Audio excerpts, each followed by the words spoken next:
High!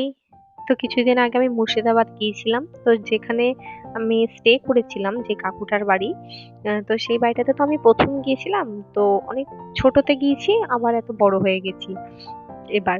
তো সেই বাড়ির কাকিমাটা এত প্রকৃতি প্রেমী আর এতগুলো গাছ তাদের বাড়িতে, আমি দেখে মানে অবাক হয়ে গেছি। মানে কি না গাছ ছিল তাদের বাড়িতে!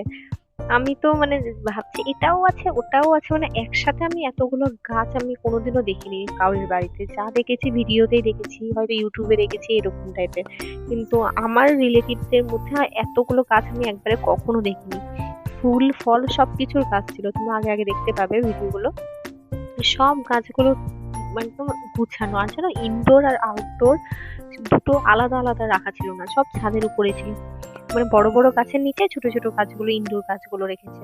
কোনো গাছ মানে আহ, নষ্ট হয়নি, মরেনি। হ্যাঁ, একটু যেহেতু তারা একা থাকে, মানে আমার কাকু আর কাকিমাটা, মেয়ে দুটোর বিয়ে হয়ে গেছে, যেহেতু ওরা একা থাকে আর একটু এজ হয়ে গেছে, তো অত ঠিকভাবে মেনটেন করতে পারে না। তবুও মানে এত, এই যে দেখো পার্পেল হাটটা, মানে কি বলবো, সবটাতে ফুল ফুটে আছে, এত ভালো লাগছিল দেখতে।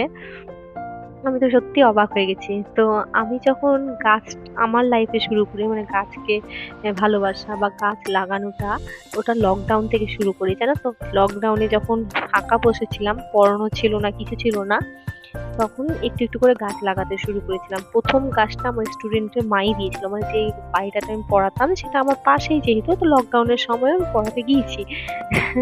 মানে প্রথম ৩-৬ মাস যাইনি, তারপর ৬ মাস থেকে গেছিলাম, যে পাশাপাশি সকালবেলা করে যেতাম।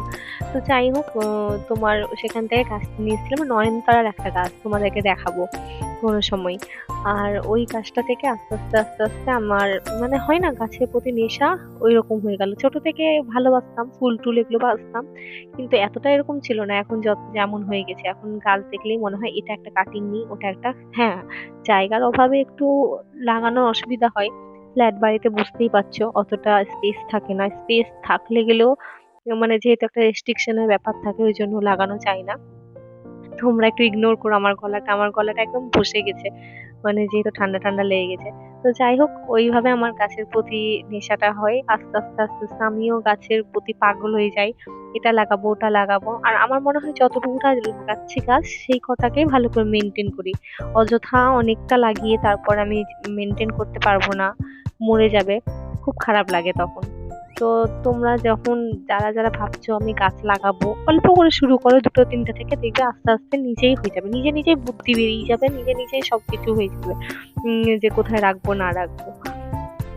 তো আমার তো এইভাবেই গাছের প্রতি ভালোবাসাটা জন্মায় লকডাউন থেকে। আজ 5 বছর হয়ে গেল আমিও গাছপালা নিয়ে ভীষণ মেতে থাকি।